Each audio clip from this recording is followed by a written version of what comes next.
There is a kind of defeat that doesn't announce itself with fanfare.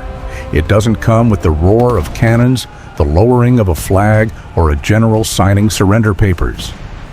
Instead, it slips in quietly, during a conversation, a disagreement, a single moment when one man looks another in the eye and says, "This isn't going to work." And the other man, the brilliant one, the celebrated one, the one history has already chosen to admire, simply nods and proceeds anyway. That is the kind of defeat we're talking about.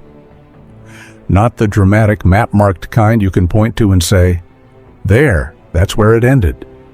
This is the slow, structural kind. The kind decided not in one catastrophic instant, but through a pattern of choices made by a man who could not have chosen differently, because those choices were not really choices at all. They were simply who he was, expressed in uniform, expressed in blood. And there was one man who saw it coming, saw it with brutal clarity, spoke it plainly at the moments it mattered most, and was ignored for 150 years.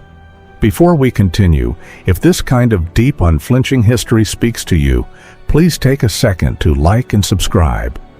It genuinely helps the channel, and there's so much more of this story still to come. To truly understand what Longstreet saw, you first have to understand who Robert E. Lee actually was. Not the marble statue, not the lost cause legend, but the flesh and blood man, shaped by a particular world, forged in a particular fire, and carrying a specific set of deeply rooted assumptions about what war should look like and what victory required. Robert Edward Lee was born in 1807 into the closest thing America had to aristocracy. His father, Light Horse Harry Lee, was a Revolutionary War hero and governor of Virginia, a name that still carried weight in every Southern drawing room. The family had land, lineage, and an inherited sense of dignity that needed no explanation. It was simply assumed. Then Light Horse Harry lost everything: bad investments, crushing debt, public disgrace. He left Virginia when Robert was only 6 and never truly returned. What young Robert grew up with was the ghost of greatness, the heavy expectation of greatness, and the constant social pressure to restore the family name. He lived surrounded by people who still spoke of his lineage with reverence, yet without the resources that should have come with it. This background matters more than almost anything else in the story. It created in Lee a man who understood at the deepest level that reputation was the only currency that truly endured. How you carried yourself, the dignity, the composure, the refusal to flinch in the face of any challenge was what separated a true gentleman from the rest. Honor wasn't an abstract idea. It was daily practice. It was the armor you wore when the money, land, and position had already vanished. He entered West Point and graduated second in his class in 1829 with 0 demerits. Not a few, not a manageable number, none, in 4 full years. Do you understand how extraordinary that was? West Point in that era was designed to break men. Lee walked through it untouched, immaculate. He served in the Mexican War under Winfield Scott and witnessed firsthand the power of aggressive offensive action, striking before the enemy was ready, bold flanking maneuvers, accepting calculated risk. Scott moved fast, hit hard, and won decisively. Lee absorbed every lesson. He became the finest staff officer of his generation, praised by Scott himself as perhaps the greatest soldier in the Army. The aesthetic of war that formed him was Napoleonic, singular, romantic, the bold commander who reads the battlefield faster than his opponent, who strikes at the precise moment of weakness and shatters the enemy's will. War as a contest of wills decided by the man who refuses to bend. This mental model was elegant. It had worked brilliantly. In the early years of the Civil War, it produced victories that left the world in disbelief. And yet, at a structural level, it was precisely the wrong model for the war he was about to fight. James Longstreet did not look like a romantic hero. He didn't carry himself like one either. He was big and physically imposing, more draft horse than thoroughbred. Slow to speak, slow to move, he enjoyed card games, whiskey, and the company of men who didn't take themselves too seriously. He lacked Lee's quiet, luminous charisma that made soldiers eager to follow him into hell. Longstreet was born in Edgefield, South Carolina, in 1821. Edgefield was rough, hard-drinking territory where feuds lasted generations and violence was commonplace. The culture there prized endurance, practicality, and standing your ground in a world that didn't care about pedigree.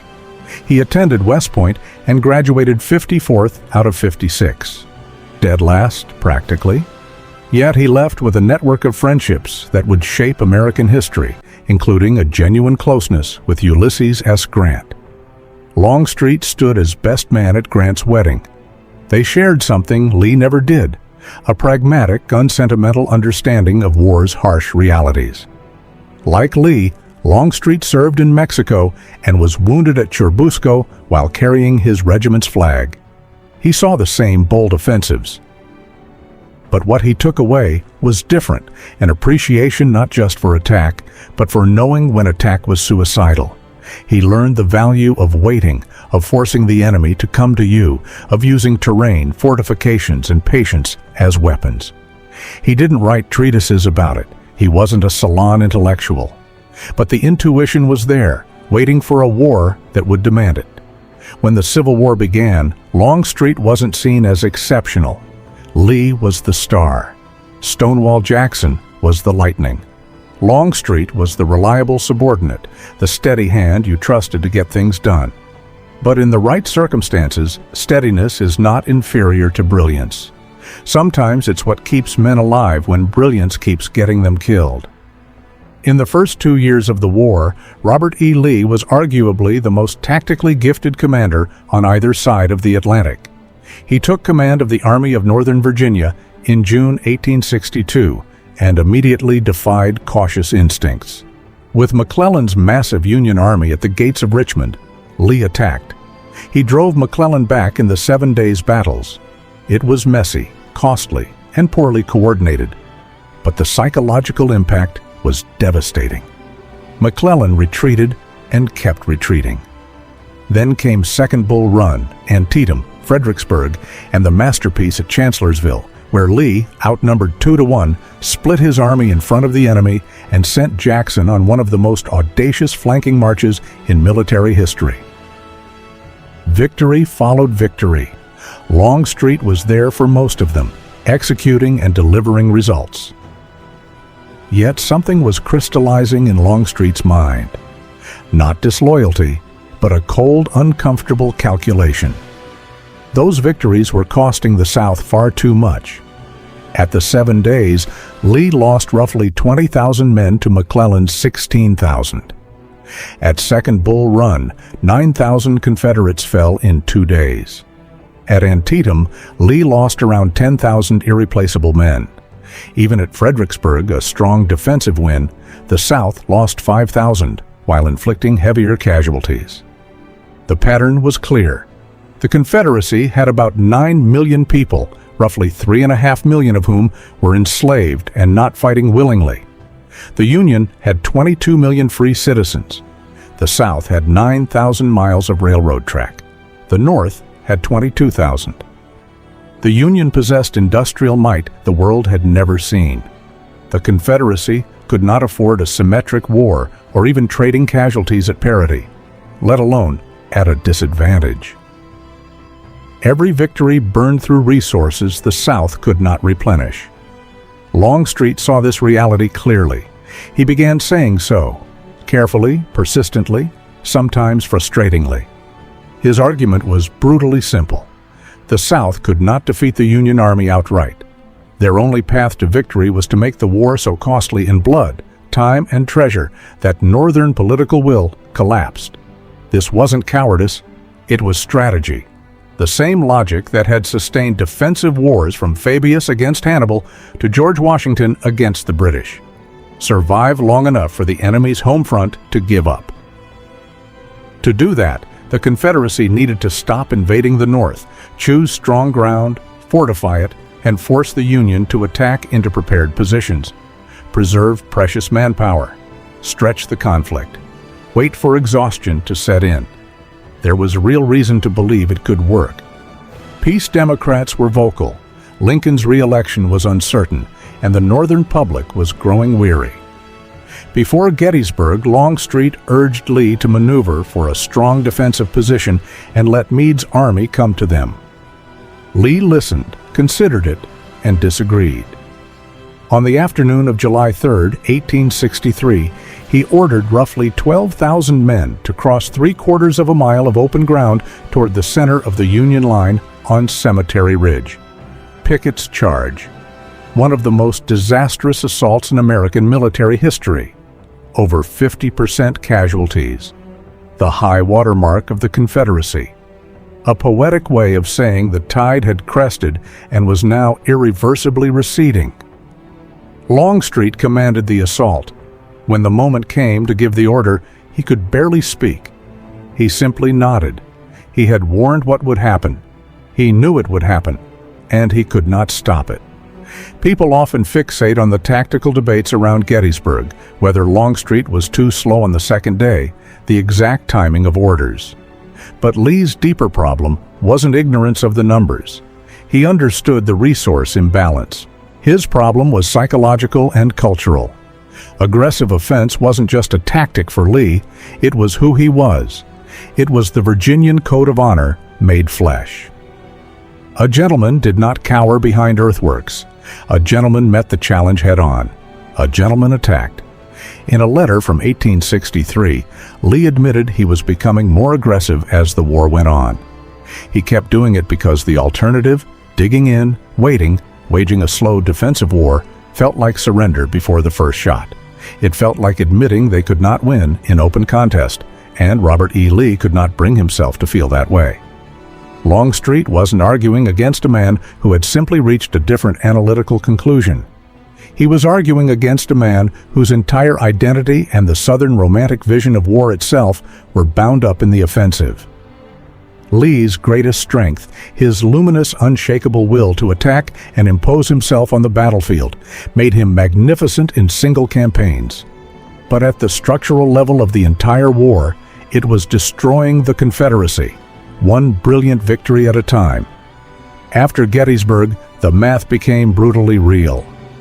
By the winter of 1863, Confederate soldiers in the Army of Northern Virginia were surviving on a 1/4 pound of bacon and 18 ounces of cornmeal per day. Shoes had disappeared. Men wrapped their feet in burlap and left bloody prints in the snow. Horses died by the thousands from starvation. Desertion rose not from cowardice, but from clear-eyed arithmetic and starving families at home. The Union, meanwhile, replaced its losses. Grant could lose 60,000 men in 6 weeks in the Overland Campaign and keep receiving fresh troops, rifles, and supplies. In May 1864, in the dense wilderness of Virginia, James Longstreet was nearly killed, shot by his own men in a tragic echo of Stonewall Jackson's death almost exactly a year earlier in nearly the same place. Hit in the throat and shoulder, he was carried off conscious, bleeding, yet still trying to reassure his troops by holding up his hat. He survived and returned to command in October 1864. By then, the war's outcome was already written. The bitter irony is hard to miss. At Petersburg, Lee found himself in almost exactly the fortified, defensive position Longstreet had advocated since 1862. Trenches, prepared lines, forcing the enemy to attack.